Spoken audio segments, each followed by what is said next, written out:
Everyone. Thank you for letting Katie and I have the opportunity to discuss with you the newly formed Sustainability Task Force. Are you guys seeing my screen here? Yes. Okay, awesome. We hope that this provides some insight and education into what the purpose of the task force is, as well as the role it will be playing in helping the township become more climate resilient.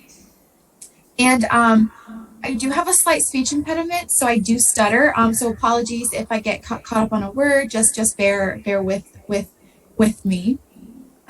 Here is an outline of what we will be discussing in our 10 minutes, starting with an overview of Scio's sustainability history, what the task force is, local sustainability plans, and end our presentation with some important upcoming dates. If you have a question during the presentation, just make sure you hold on to that and keep it till the end, as we do have some time dedicated to questions at the end of this presentation. So Kate and I will go ahead and introduce ourselves. Thank you, Bob, for the brief introduction. My name is Michelle Black. I am from Southern Ohio. I graduated in 2020 with a BBA from Ohio University, and I'm currently a second-year Master's of Science student at the University of Michigan School for Environment and Sustainability. Hello, everyone. Thank you again for allowing us to present today. My name is Katie Forte. I was born and raised in Ann Arbor and went to Texas A&M for my undergrad, where I also got my BBA.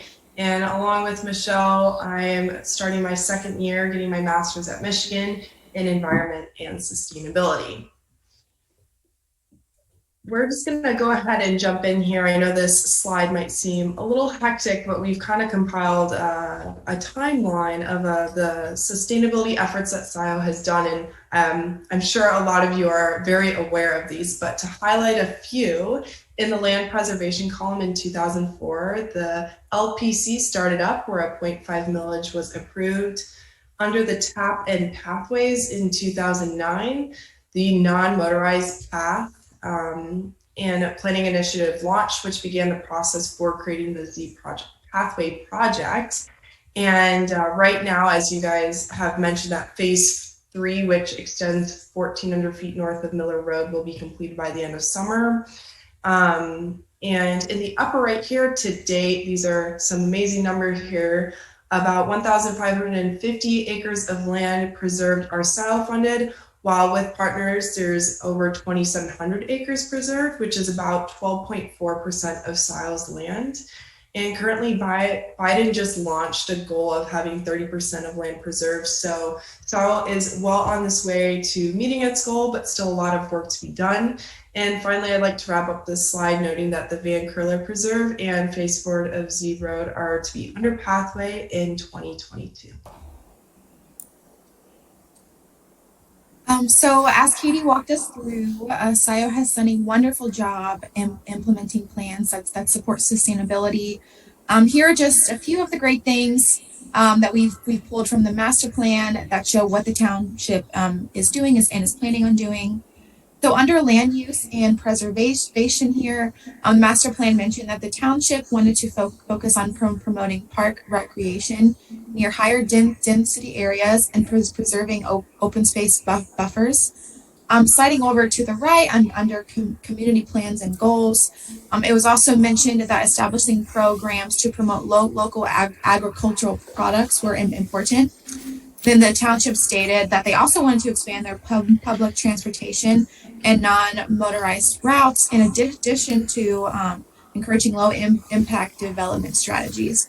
So we are planning on the task force building upon this foundation that was already built over the years. So what exactly is the task force? Its formation as part of a 5-year master plan revision currently underway. It's tasked with formulating specific sustainability and climate goals in the form of an environmental sustainability draft in 2022. So that is the ultimate goal. Katie and I have spent the beginning of this summer gathering information from surrounding communities to find out what sustainability strategies were implemented to help us benchmark the township and gain information. We are planning on having this task force to identify opportunities and practices for reducing energy use and carbon emission. Excuse me.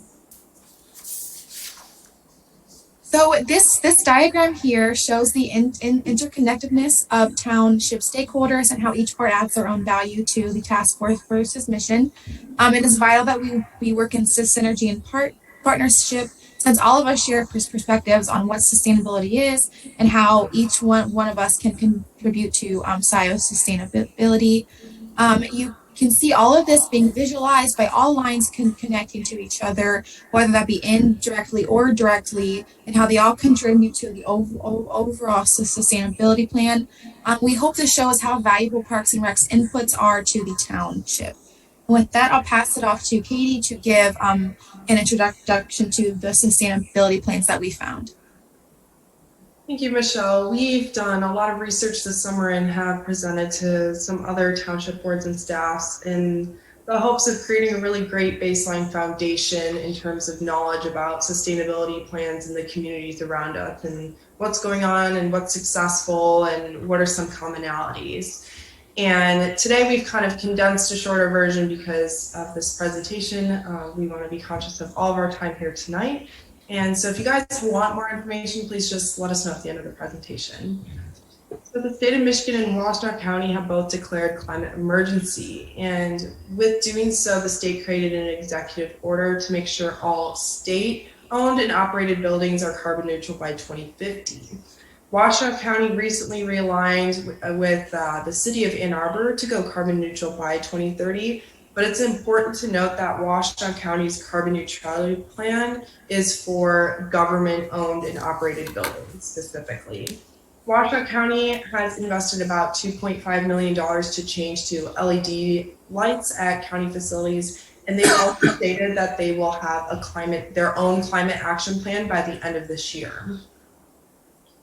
On the next slide here, I'm going to talk a little bit about Ann Arbor. So some of you guys may know that they have a carbon neutrality plan called A20, which outlines the renewable energy plan as well as carbon neutrality by 2030. And on the contrary to Washtenaw, the carbon neutrality for Ann Arbor is actually for the entire city and not just for government-owned and operated buildings.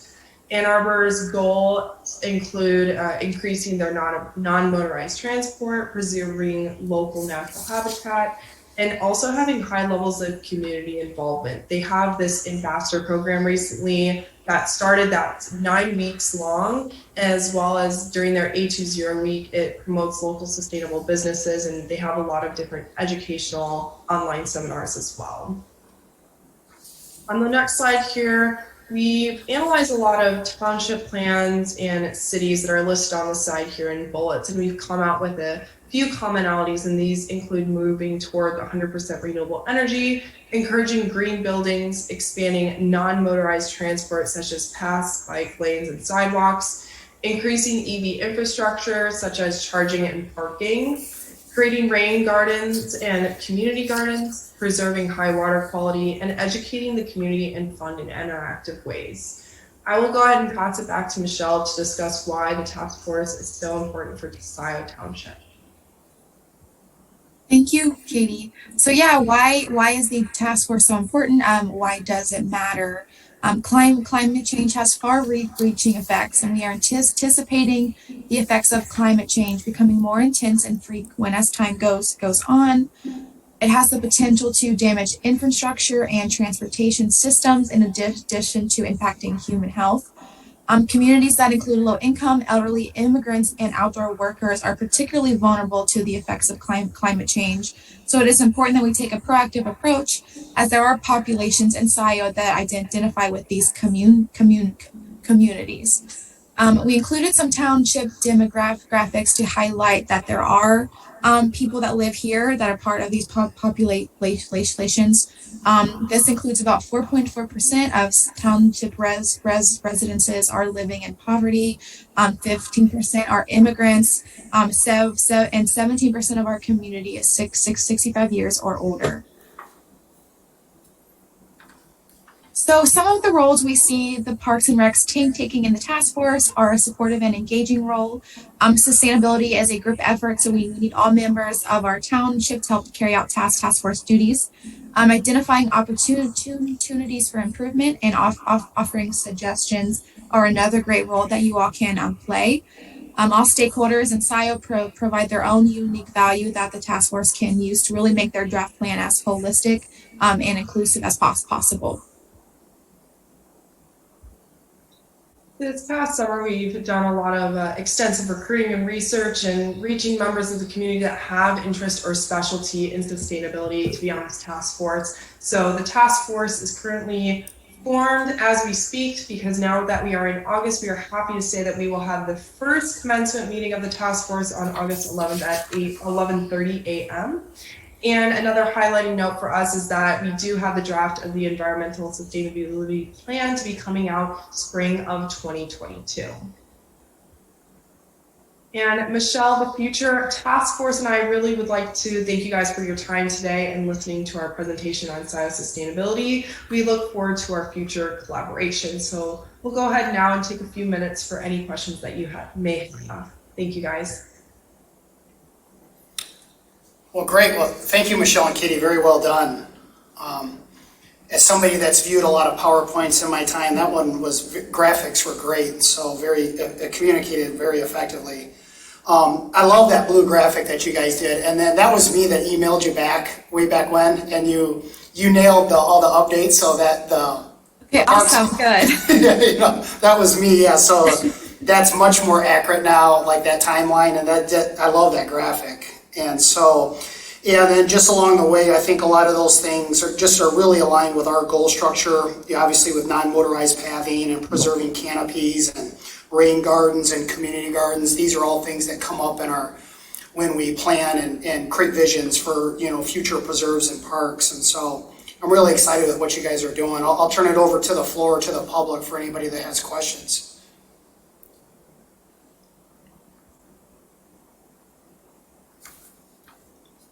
Yeah, go ahead, Norm. Norm, can you unmute yourself, or do I have to? Yeah. Okay. I enjoyed your presentation. It was very professional. I'm wondering if you have any connection between specific activities that the people in the township might undertake that would promote sustainability. I mean, it's kind of a big, fluffy, happy term, but I'm looking for specific actions. Will you have specific recommendations in your final product?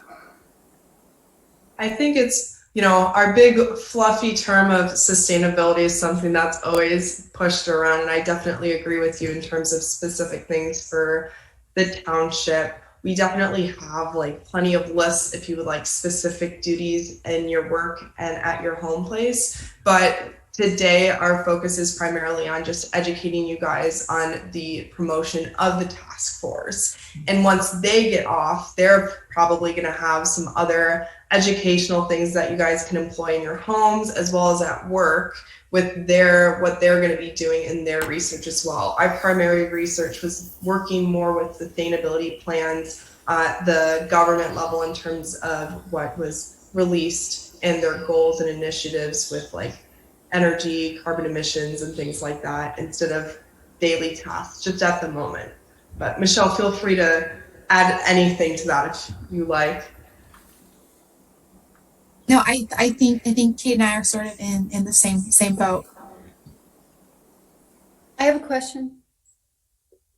I'm just wondering if this will be on the website, your presentation, and as the task force moves along, I know we have a newsletter. Will these things kind of show up in the newsletter, maybe updates from the task force or something that will get people involved and excited maybe? Yeah, currently in the newsletter column, there is a sustainability area so that the task force will be included on that. The task force is supposed to also have their own link on the township site. So they'll have their own webpage where that they can post educational materials. So the things that Michelle and I have put together this summer, which includes the presentations as well as other reference documents and things like that. These are all behind the scenes things that are still working out the kinks and things. but we're fortunate to have the kickoff be next week. So once we get everyone to finally convene, hopefully all the little things will iron out so that you guys will have a place to reference all the material. All right. Are there any other questions for Katie and Michelle? Well, thanks again for your presentation, and good luck. And if there's anything that you want from us or support, we're easy to find. I think you know my email, and we look forward to the continued progress. Thanks, ladies. Thank you.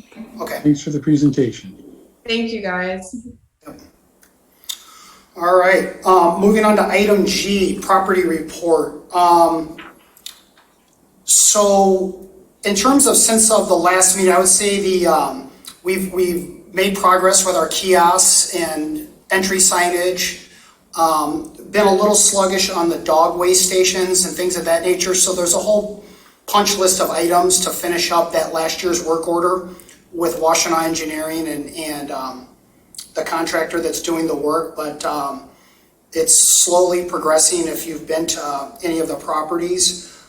There is a large tree down at Liberty Pond on the southeast where that wetland challenge is, and so that's something that will be another challenge in terms of the Liberty Pond nature area if we want to have a full loop around the pond. At the July 13th meeting, I know Bob was there, but our Sloan improvement did get approved by the Board of Trustees. So the wheels are in motion for the parking lot improvements and visibility improvements, and then and that will culminate with the addition with the installation of our new entry signs. From the tour group that happened since our last meeting, the entry sign and the kiosk and the rule sign seem to be well received. So even though that was a small sample size, that was at least some positive feedback from some of our initiatives. Does anybody else from the group have any feedback from property visits or anything of concerns that they'd like to share? Okay, so going to item H, Marshall Park planning. So it would have been nice to get this into the packet. One of the challenges is that things come at the last minute and our secretary has limited privileges, and there's just some things that need to be remedied to get these in the public domain. Just some of our logistics, and sometimes it's just timeliness. But on July 13th, the Marshall Park Pavilion initiative was approved by the Board of Trustees, which obviously came from our group in the July meeting, and so I view that as a positive. And so Bob and I were able to meet with Joe at the barn and just have some light discussion regarding the barn beams and trusses and the materials and some potential designs. And so really what needs to happen is that we just need to reach some sort of consensus, probably on three major items: the location of the pavilion, the size of the pavilion, the design of the pavilion, and then to some degree the numerics, whether we want one or two. But I think Joe's gotten us off to a good start with what he submitted to us. There's a tremendous amount of detail, which is good, but has everybody been able to look at that and process what he gave us? Andy, is it possible for you to pull that up on? Okay. I could share my screen. Yeah, go ahead. Yeah, if you have it, that'd be awesome. Thank you, Bob.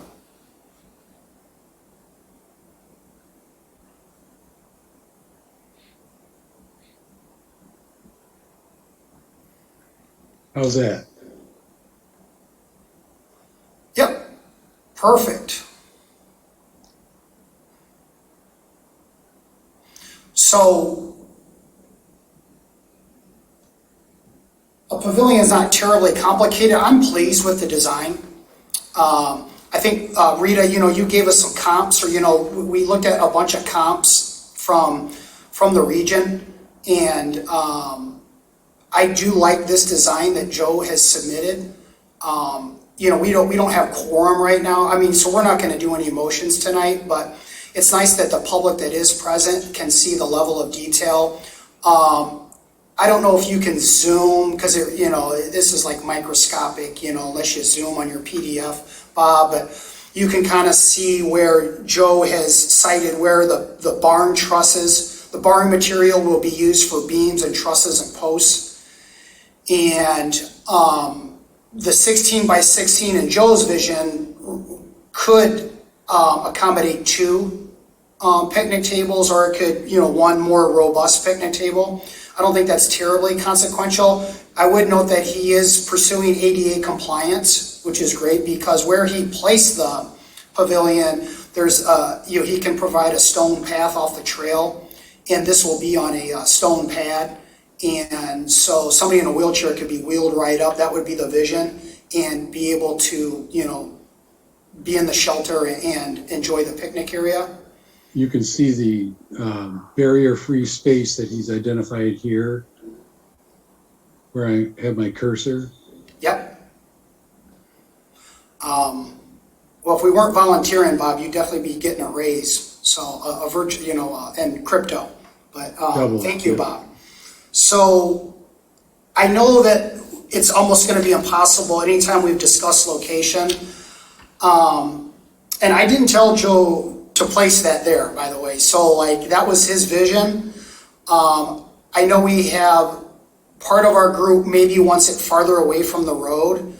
My humble opinion is that it does work better in that location because for visibility, not only from a security and a safety, in a marketing perspective from the trail and Z Road, but when you're on that high ground there, you also have a beautiful view of the open space, especially to Wayne Farm and just and then the people watching and along the Z Road path, and then you're on higher ground, which is going to allow for better drainage, and you're going to stay away from that lush area. Where the mosquitoes are thriving, and you're going to get a better breeze up there. And I spoke of the ADA compliance, and so that's just my humble opinion. But I would definitely defer to the consensus of this group if we felt that Bob, maybe you want to put your pointer down to the west there a little bit, where that could go, down in that region. Maybe not that far. We wouldn't want to encroach on the wetlands, but. And I've been to the site. Right. Yeah, right there. Yeah, probably to the left of the P and the A and proposed in asphalt. And so when you get down there, it's definitely a wetter region. We're going to be fighting more brush and clearing, and whereas where it's located is more open. And so we've probably heard enough from me. What did you guys think of all the elements? I know it was a lot to it's just a pavilion, but would any of our board like to talk about the design or location or size of the this pavilion? I would. Yeah, please, go ahead, Rita, please. I'll just say it again. I'm sure the board has heard it from me before, but I think that whatever we do closest to Z Road, I would like to see it more minimal, just because it's noisy there. And the area that to the left of that, over a little closer, doesn't have to be in the wetland, but just a little further away, I could see a larger pavilion being there. It's just, it's more pleasant if you're trying to have a conversation. And if I were actually meeting family there or friends just to picnic, I wouldn't want to be so close to Z Road. Just from my experience of being there, I thought the road noise was quite annoying. So I wouldn't want to invest a lot of money in. I would have the smaller pavilion closer to the road. That's my 2 cents, and I'm sticking to it.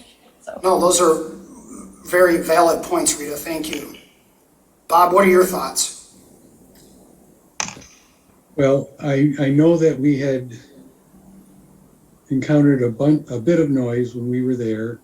I would say that the position that Joe has put the pavilion in right here, I don't know if you guys can see my pointer, is not much further away from this location.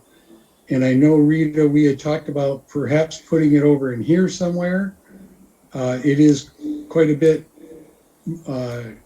less noisy there, but it also encountered the wet area. So I don't know what the solution is. I think we do probably have to have another meeting where we have more members, and we could perhaps even make our decision on site. We could make that one of the on-site meetings.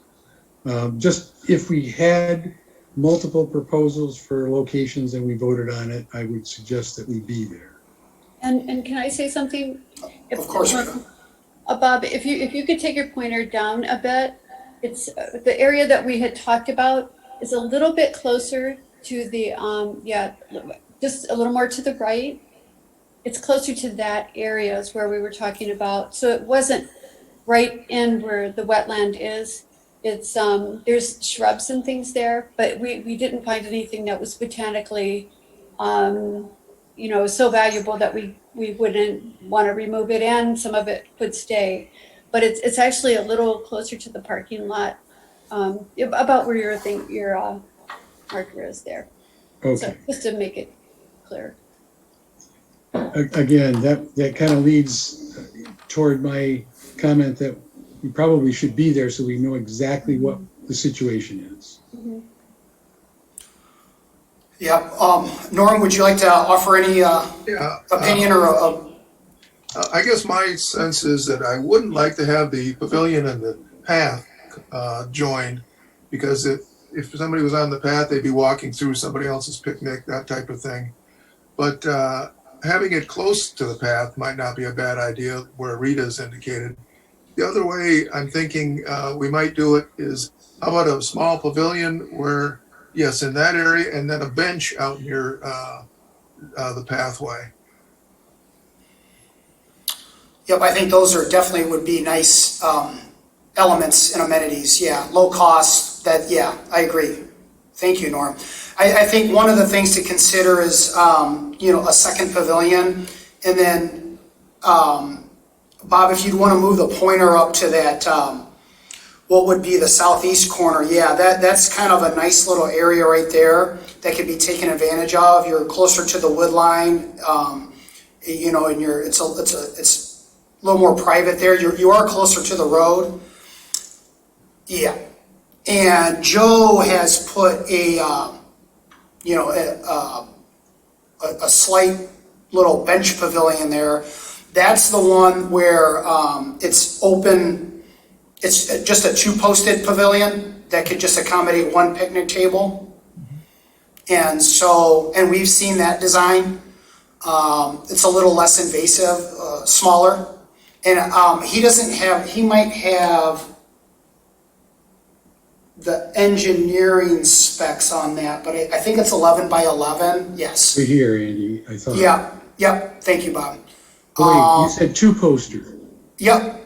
I don't know that he has that.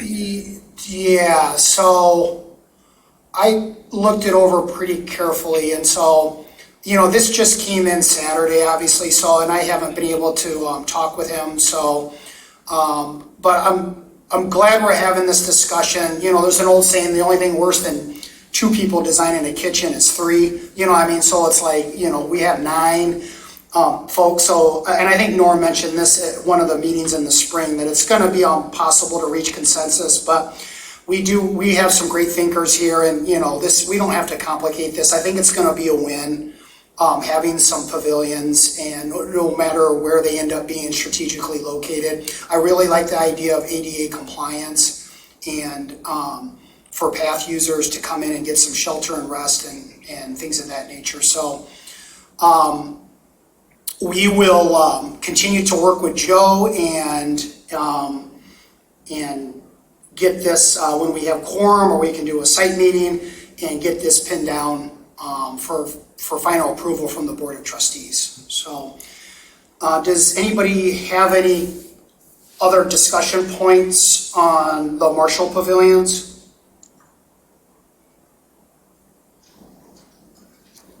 Okay, Great, thanks again, Bob. Okay, moving on to item I, Liberty Pond. So I just wanted to briefly see if anybody, we're going to be doing a tour there in September. And it's been a little sluggish on the kiosk is there, the entry sign is there, the stone bollards, if you will. We didn't use bollards, but just to create a framing of the parking lot are now present. Township from Scio, or mowing from Scio Township has been a little sluggish, but you know, it is being mowed by a neighbor, which is actually kind because it allows for people to enjoy that space. And I was obviously just walking it actually today, and the making a continuous loop around the pond is now completely unrealistic. But I know that I think all four of us were part of that kind of ad hoc subcommittee from the winter. Do you guys remember that went and visited that space? And so we really need to keep this space in a planning mode and taking some next steps in terms of what we could do with, there's some little bit of green space, which could be, you know, a community garden or some type of botanical garden up by the parking lot, which would be very interactive and kind of neat, especially if we have students there. Elements like an updated bench to replace the one that's down by the water, because that one down by the water is kind of dated, probably from a neighbor, but we could certainly upgrade that. And also, if we wanted to think that a pavilion using that barn material, because there is plenty of material, if we think a pavilion is appropriate for that space, along with an observation deck. As this board knows, the existing dock was removed because it was a safety hazard, but that is an observation deck would be a nice feature for visitors to really get out onto the pond and, you know, and do wildlife viewing. So does anybody, and we have the ability to take action. And so it just kind of got tabled in from our June meeting. And so we can kind of, since we just have a small group, because I think all of us definitely have a vested interest because we chose to be on that ad hoc subcommittee. Rita, what are your general thoughts? And Rita, I really like your expertise because you work with the kids out there. What are some things that you'd like to see moving forward that we could take action, like just a visionary action item list for that space? You know, I just want to say that I know that the interns are finishing up. They've finished up their field work, and they're going to be doing some recommendations. They've done the botanical studies. They've done the soil studies, and they've also done the wildlife, especially bird observation out there. And so I think that I think it's one thing for us to, you know, come up with brainstorm ideas, but I think the recommendations might be helpful too, as far as where the pathways may want to go. That was the whole idea of bringing them on board, was to answer those questions. And so I think it's going to be pretty exciting. It's pretty, I think, early September that they'll be doing a presentation for us about what their recommendations are, what they found. Is that the goal for the September meeting, for them to present? As far as I know, yes. Yeah, we'll meet September 7, I believe that is when they're going to be doing their presentation. And so would they be able to come up with some items for the kiosk, like, you know, in advance or like sooner than later, that, you know, for educational or for visitors, with some of their findings? What, you know, just, you know, some elements and species that are present on the property. Well, one thing that they are working on is doing, they've been making brochures, just something to kind of give you an idea of what kinds of botanics and wildlife that they are finding in these areas. So they did one for, oh, am I going to draw a complete blank? West Scio? For West Scio. Yeah. And that tour is going to be this Saturday, and so they'll have they just finished that up, I think, today. But they'll have something like that for each of these preserves. And Maybe we can put one of the brochures like on the kiosk, like in a sleeve or something of that nature, if you think that's okay. yeah, yeah. I think that's just a nice enduring feature to educate visitors. I think people love that stuff. It makes the properties more engaging. Another thing that what they've been doing is putting out public surveys. And I think at Western Liberty, they had a little problem with people taking the surveys out and putting trash in the bin instead. But they've got these, we're just trying to get public input so that we want to respect what the neighbors would like. But to get something that's, we would just really like their input. And however we can do that, we would really like to respect their ideas, their, what kinds of things, their visions a little bit too. We'd like to work that in. So that's really important to us. So if we could get the public on board with that, it would be super helpful. So. And how are the results? I mean, are we getting some decent survey returns? We got some of the survey returns for Marshall Park after doing that tour. And they still come in a little bit. I just got one like yesterday. And we'll have them available on Saturday. And we have a box out there for people to, take one and fill it out and put it back. So hopefully people will do that. And you can go on the website, I believe. I'm not sure. Okay, yeah, I was just curious because I agree. It's especially important with Liberty Pond for sure. Mm-hmm. Bob, do you have any thoughts that you'd like to share on Liberty Pond? I don't at this time, but I would say that what Rita was saying sounds like a positive step to have the intern presentation and then make some final decisions based on what they've come up with. Right. And I think that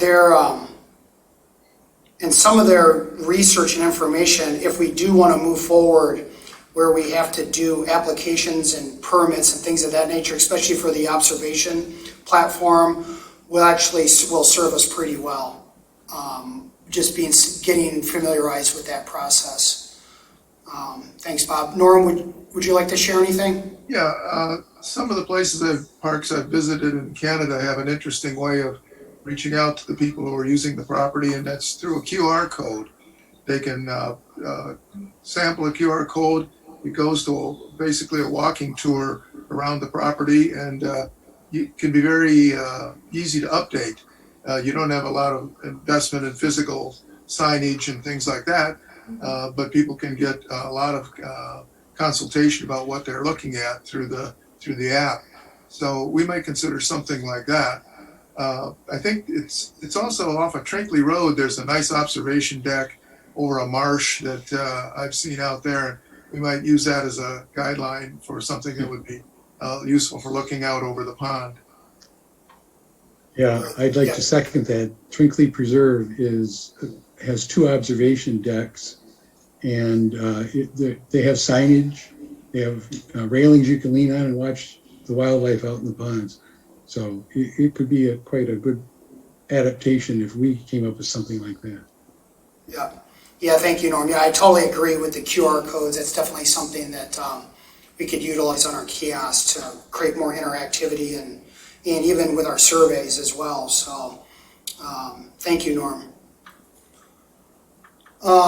Is there anybody else that would like to say anything about Liberty Pond at this point in time? All right, moving on to item J.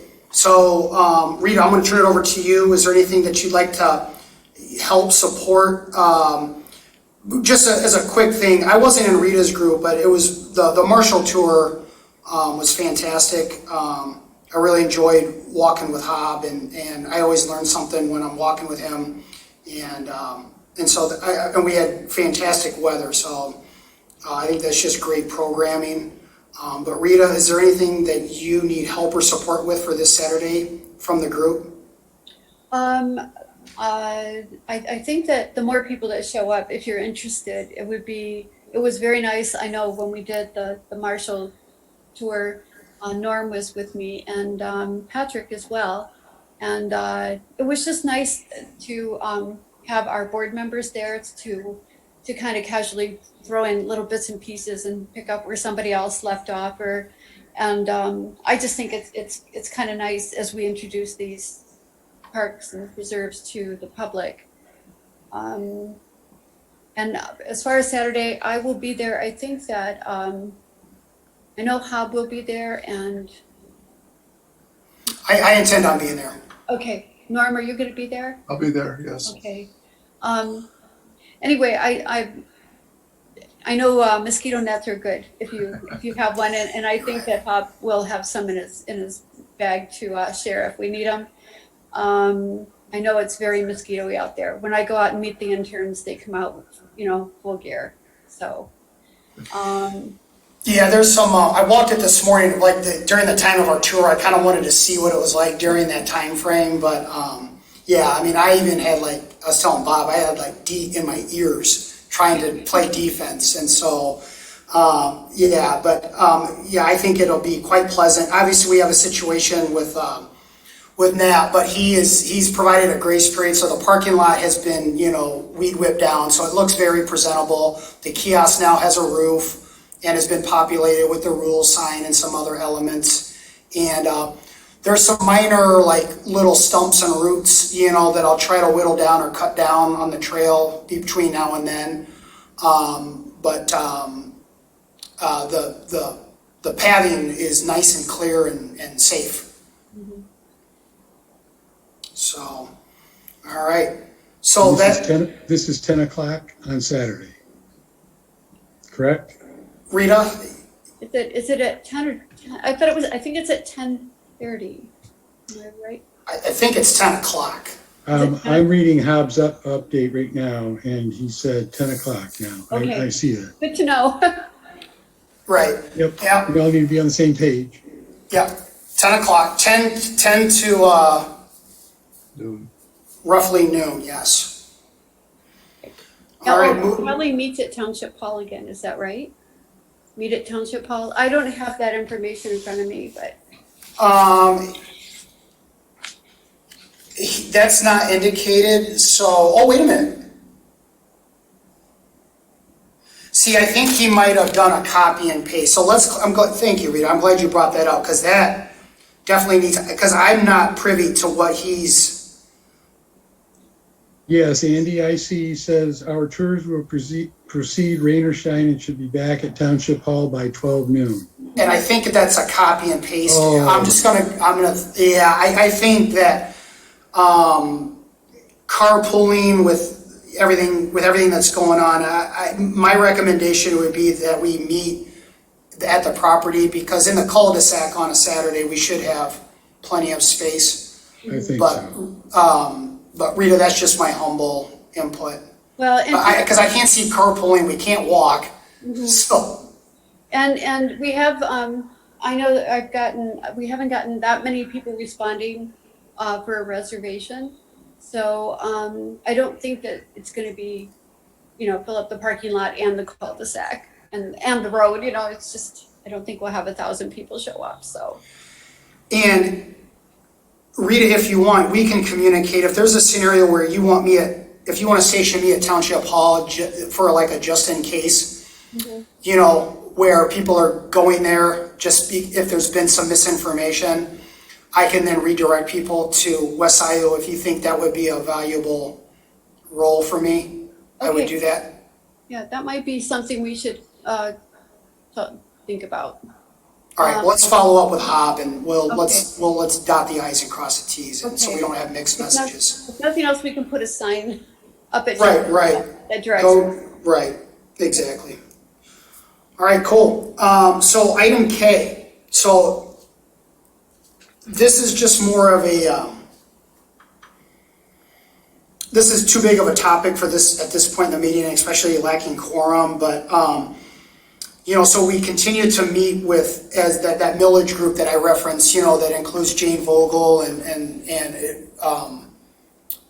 leaders from TAP, and trying to shepherd the millage money and create a vision for the Board of Trustees and things of that nature. And so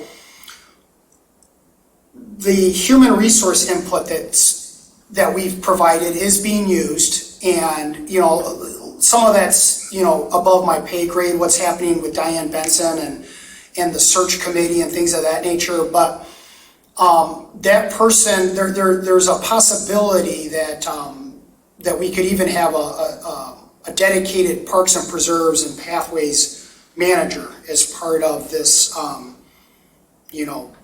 management reform, if you will. 15% of that millage is dedicated to or allocated to admin, human resources, if that makes sense.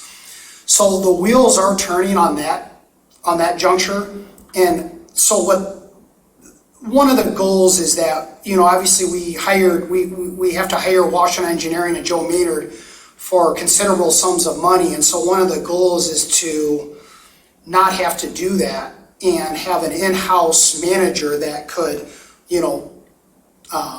project manage, do bids, and everything that we're asking Joe to do. So hopefully that makes sense to the group and to the public that are present.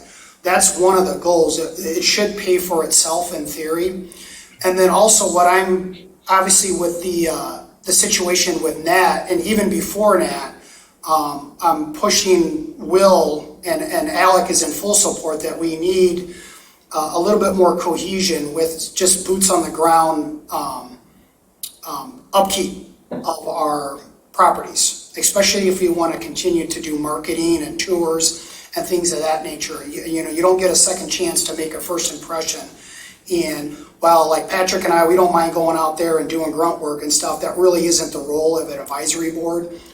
We should have dedicated staff or a person that is, that is their role at this juncture, even if it's part-time, to, have a vehicle and, weed whipper, mower, clippers, and keeping these trails and parking lots in tip-top condition. Because that's, to me, that should be a standard expectation for our visitors and our taxpayers. So, there's some growing pains here, but that is the goal at hand. Does anybody from this group have any general thoughts on, Rita, I know you and I have had some offline conversations. You've had some really good visions because you have some colleagues and some friends. Like anything that we could provide input in this process so that the township gets this right in terms of a Parks and Preserves and Pathways managerial role? I don't think it would hurt to maybe have just a little conversation with some of the surrounding parks and recs. I know Ann Arbor is having to upgrade theirs even because it's become so big, and I feel like we're in our infancy stage. So we might be able to learn from some of the surrounding areas, things that they've done, so other townships even. But it's exciting. But I think getting it right, and making sure that our money is going somewhere it's not being, services aren't being covered. I'm not finding the right words, but just to make sure that we're getting things that are practical and whatever. So No, that makes sense. Mm-hmm. Thank you, Rita. Bob, please. I heard you mention Parks and Preserves, and I heard you mention Pathways, but you may have meant to, or I missed, that you would want to include under this manager the LPC as well, because I think that would tie all those groups together nicely. Obtaining the parks, the land for the parks that become the parks that then we want pathways through. So consider that. Right. Yeah, no, that's a good point. And that's, as you know, that's come up, and that was, with that, and we just don't have enough time to discuss that, but that's been a challenge that LPC, preserved properties, as we've seen, there's been some hiccups from a managerial and maintenance perspective, even if it's not being actively open to the public, if you know what I mean, Bob. And so, that's a valid point in terms of how how we manage and maintain just our general green space, whether it's open to the public or it's just been preserved via the LPC. So thank you, Bob. Norm, would you like to have any input on item K? I think one of the things that's important is to have someone with some natural resources experience involved. You know, we're not just a playground type situation where mowing and chalk stripes are the things that have to be done. We got to be sensitive to the things that can impact the vegetation, like the locust borer. We've got to have trails that are safe and sustainable, ecologically designed. So I think, you know, we could look towards the NAP program in Ann Arbor. They use a lot of those skills to take care of the natural areas that are in Ann Arbor's parks. I would say that we've got some similarities in our situation. So, you know, we should look for somebody with some background in something that is related to natural resources and sustainability. Yeah, I totally agree. I think it needs to be somebody like with the knowledge base of a Rita or Hob or even yourself. I mean, all of us have a range of, but you have to have that natural resource knowledge, but that is also comfortable, you know, doing some of the work. You know what I mean? And those people exist. I mean, I definitely have a vision that I've tried to paint to the powers that be, like what I think would be the best fit. You need that naturalist knowledge along with somebody that's comfortable with a chainsaw and a weed whipper and some clippers and a mower, you know what I mean? So, and that person exists. That person is out there. I'm certain of that. That would be a great caretaker of our properties. It's just getting through the machinery of human resources and now with Nat's situation, it's going to become a little bit more pressing, and we might even have to step up ourselves, whatever I can, however well I can motivate our volunteer. Kind of like for those of us that participated with the West Scio, you know, Norm, you were involved with that, and Bob, you know, the cleanup there, things of that nature. Once we can get rid of these mosquitoes and get to the fall, so. One last thing is that trail design is critically important, and we may be at a unique opportunity right now where we can remedy some of the legacy issues out there on some of the properties, and so making sure we have credible design skills employed to do that would be an important factor, I would think. That's why you're here, Norm. Well, yeah, maybe. So, does anybody else have any input on item K? All right. Item L, does anybody have any early requests for the September PAB meeting? I think most likely we're going to have a pros plan starter and might even have a representative from a consulting firm present that will help facilitate that process.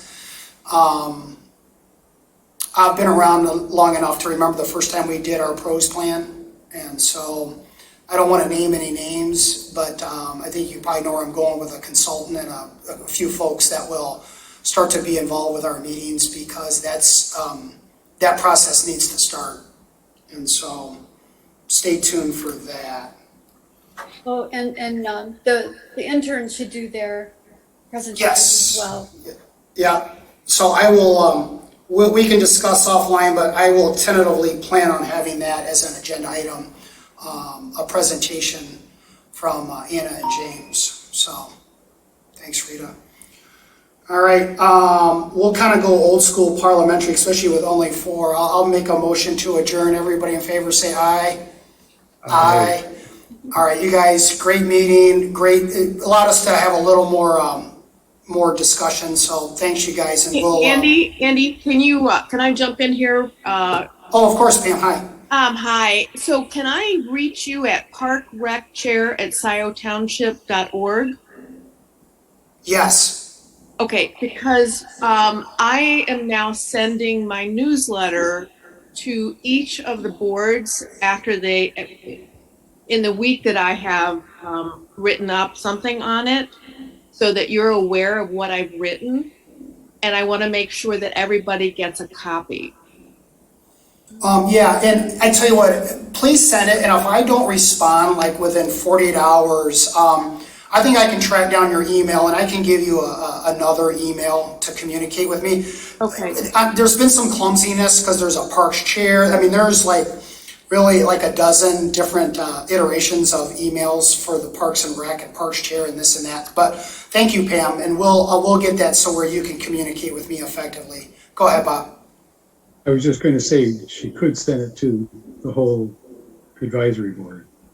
I'd like to do that actually, and that's what I started to do this week with Planning Commission and with the Board of Trustees. So, and Andy, I did 2 months ago, I sent an email to the Park Rec Chair and it bounced back to me. So I think Bob has my email address. Okay. Potentially. Yeah, so Pam, I know it's Scio Parks and Rec, all one word. Okay. Scio Parks and Rec. Is it an ampersand or is it and?